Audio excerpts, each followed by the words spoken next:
የህብር ቀለም የከፍታ የፍካት ዓለም አዲስ ንጋት የሩህ መስከረም ረመዳን አገናኘን በፍቅር ዳግም አብሮነት እዝነትና ፍቅር በብርቱ የሚገለጥበት ነው ቅዱሱ የረመዳን ወር ይህ ለእምነቱ ተከታዮች ትልቅ ትርጉም ያለውም ጊዜ ነው በተለይም በረመዳን ወር የሚናፈቁት የኢፍጣር ምሽቶች ልዩ ስሜትን የሚፈጥሩ እንደሆነም ይነገራል የማዕከላዊ ኢትዮጵያ ክልል የገጠር ክላስተርም በክልሉም በምክትል ርዕሰ መስተዳደር ማዕረግ የገጠር ክላስተር አስተባባሪና የክልሉ ግብርና ቢሮ ኃላፊ በሆኑት በአቶ ኡስማን ስሩር ቤት የኢፍጣር ምሽት አካሂደዋል ወንድማማችነት የሚጎለብትበት አብሮነት ከፍ የሚልበት ህዝቦች የሃይማኖት የብሔር ልዩነት ሳይገድባቸው በረመዳን ወቅት ያው በርካታ ኩነቶች የሚተገበሩበት ነው እንግዲህ ረመዳኑ ራሱ ሰዎች ከፈጣሪያቸው ጋር የበለጠ ኮኔክትድ የሚሆኑበት ወቅት ከመሆኑ ጋር ተያይዞ አዚ እንደምታየን ድራሜ ላይ ካለ የግብርና ቤተሰብ ጋራ የግብርና ኢፍጣር ነው የምናካሄደው የኢፍጣር ስነ ስርዓትም ባለፉት ጊዜያት የነበሩ ልዩነቶችን አጥፍቶ ለነገ ትውልድ ተስፋም የሆነ ነው ወንድማማችነት ነው የሚሰብከው የትኛው እምነት ብናየው ግን እኛ ውስጥ ያለችው አንዳንድ ጊዜ ውስጥ ነገራችን እንዲው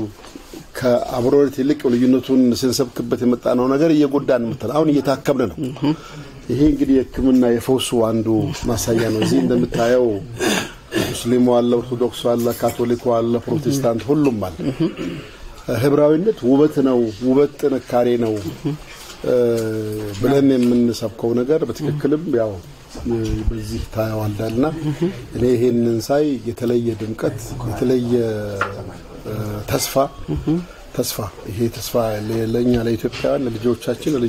ትልቅ ተስፋ ነው በረመዳን ወቅት የሚስተዋሉ የጋራ ኢፍጣሮች አብሮነትን ለማጠናከርና ለመደጋገፍ ትልቅ ትሩፋትም ሆነዋል